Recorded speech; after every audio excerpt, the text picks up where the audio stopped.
Chapitre 1. Millie. 3 mois plus tôt. Après 1 heure de récurage, la cuisine d'Amber Desgros est quasi immaculée.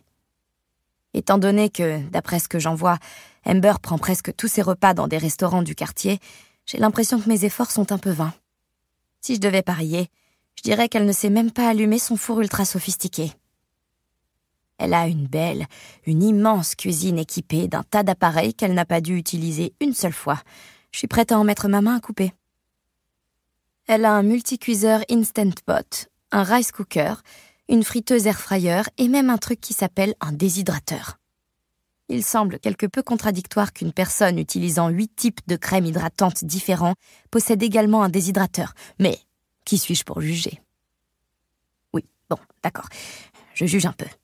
Quoi qu'il en soit, j'ai soigneusement essuyé chacun de ces appareils inutilisés, nettoyé le réfrigérateur, rangé plusieurs douzaines de plats et passé la serpillière tant et si bien que le sol est assez brillant pour que j'y voie mon reflet.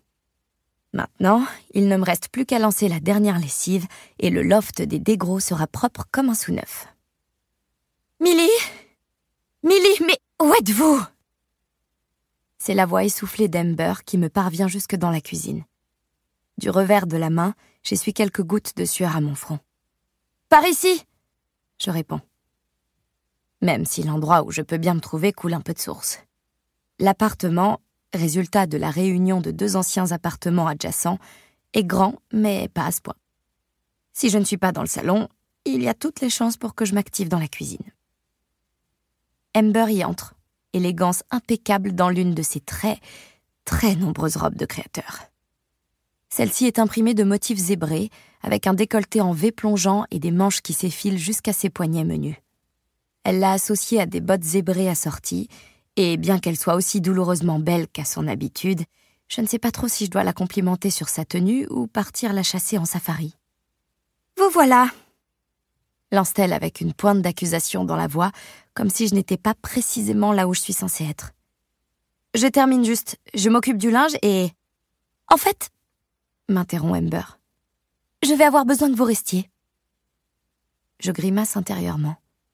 Je fais le ménage pour Amber 2 fois par semaine, mais je lui rends aussi d'autres menus services, notamment en babysittant sa fille de 9 mois, Olive.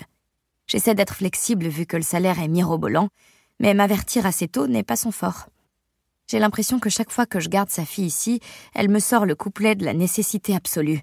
Et apparemment, je n'ai besoin d'en être mise au courant que 20 minutes avant.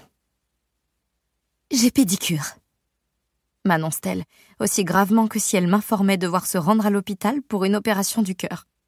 « Je voudrais que vous gardiez un œil sur Olive pendant mon absence. » Olive est une gentille petite fille. Ça ne me dérange absolument pas de la garder en général.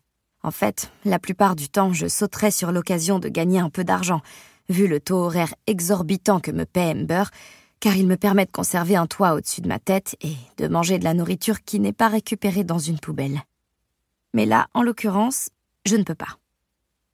J'ai cours dans 1 heure. Ah. Amber fronce les sourcils, puis se recompose rapidement un visage neutre. Elle m'a dit lors de mon dernier passage ici qu'elle avait lu un article selon lequel les sourires et les froncements de sourcils étaient les principales causes des rides. Alors, elle essaie d'adopter une expression aussi neutre que possible à tout moment. « Et vous ne pouvez pas sauter le cours ? Ils ne fournissent pas d'enregistrement des cours magistraux ou bien une transcription écrite que vous pourriez récupérer ? » Non, ils ne font pas ça. De plus, j'ai raté 2 cours ces 2 dernières semaines à cause des babysittings de dernière minute qu'elle m'a demandé. Comme j'essaie de décrocher mon diplôme universitaire, il me faut une note correcte dans cette matière. Et puis, de toute façon, j'aime bien ce cours. La psychologie sociale. Je trouve la discipline amusante et intéressante. Et une bonne note est cruciale pour l'obtention de mon diplôme. « Je ne vous le demanderais pas si ce n'était pas important, » insiste Amber. Sa définition de l'important peut différer de la mienne.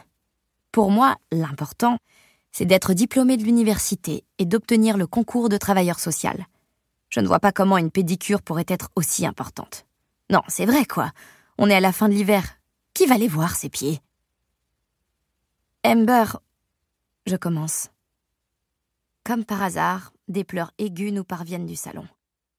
Même si je ne m'occupe pas officiellement d'Olive en ce moment,